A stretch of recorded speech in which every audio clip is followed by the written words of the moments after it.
So to just bring it all home for the first thesis, as the economy continues to get worse and the house of cards keeps coming down with the uncertainties of the housing market as well as unemployment and inflation, these variables are going to have very catastrophic effects on the economy, which obviously Bitcoin tends to rise. This is manipulation right here. This recent dip is clear manipulation. Everybody agrees with me on that point. And then from here, it's just going to be what we've seen here. Exactly what we saw here will happen. Again, this is going to continue to fall. It made a lower high, which is very, very bad. It was supposed to break this. It made a lower high one, two, three, four times in a row. This is very negative news for United States dollar when it comes to purchasing power. I think it's going to continue down and Bitcoin's going to rise in comparison. All right, so let's talk about thesis number two, the super snowball effect of adoption. Okay, I've seen it before. I've seen it play out all the time, and we're just seeing other narratives happen right before our eyes. Okay, but first, before we go into that, how does snowballs actually work with BTC? What does this mean, snowball effect? Just literally think of the snowball animation that you've seen in every cartoon. It's rolling down a mountain and it's gaining momentum and it's getting bigger at the same time. It's pulling up the snow as it goes along. I've always said in my videos, if you don't get with it, you will get left behind. And it's because these businesses pretty much have to do that. They have to adopt the technology because of how valuable the technology is. Remember, if BTC is actually a superior form of money, which we all know from the properties of Bitcoin, that they're way better than cash and way better than gold. So if it's actually a superior form of money, all it takes is some knowledge for other people to start adopting it, right? And build that momentum. The more knowledge that is spread across the earth, the more people adopt the currency by default because it's a better form of currency. Why are you going to pick something inferior, right? As long as you get enough information and knowledge, it becomes an easy decision. Now, the knowledge I'm talking about is not from you and me. Our form of knowledge is way inferior and when it comes to wealthy people. These wealthy people, they look for hundreds of confirmations. They don't typically jump into something unless they've seen it before, right? They're not going to just jump off a news article that they see, on Google, right? So the wealthiest people are getting this knowledge in a very unique way, which is kind of called like a case study or a study through the example of another company. For example, if you see PayPal news saying they're going to accept Bitcoin, to me and you, that's like, oh, great. It's going to pump my bags. Great news. We're going to see Bitcoin's price pump. More people are using the platform. It's great. But to companies that are in the same competition bracket, they look at it as, oh no, that company is going to make more money. Let's see exactly how it works for them. And if it's really good, well, we're going to adopt it too. So basically, if PayPal starts excelling and getting transaction fees and developing a whole new resource for its app, right, through the appreciation of the reserve. Because remember, they have to hold this BTC in the reserve. So if it appreciates in value, they actually make money, right? And as well as the transaction fees of people actually trading on PayPal, those two things can cause another company's competition because they are fighting for the same market share. It can cause the competitor to come right in and try to do the same exact thing just to compete. It's a get with it or get left behind situation. They have to compete or they get, they lose. They lose the game and they lose money. So there's a couple areas that we've already seen this play out before. And it's like a FOMO thing with the businesses. It's kind of crazy. So the first one was the merchants processing cryptocurrency, like we just talked about. Cash App was the first of its kind. It was actually way ahead of everybody else. That was the first case study. It started really accepting Bitcoin a while ago, I remember.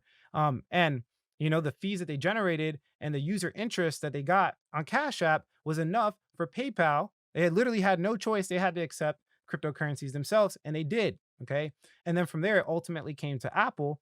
And those are the big three. And I think there's going to be a lot more in the future because these are very respected companies. And there's so many more companies that do this or merchants that do this.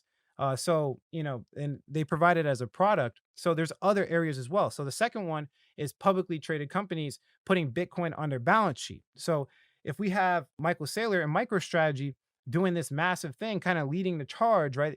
These guys are the biggest people. And let me kind of show you a physical representation of how small that is. As you can see right here, this is the Grayscale Bitcoin Trust. And then this is countries. And then we have the Tezos Foundation and public companies. But as you can see, look how small private companies is. Think about this though.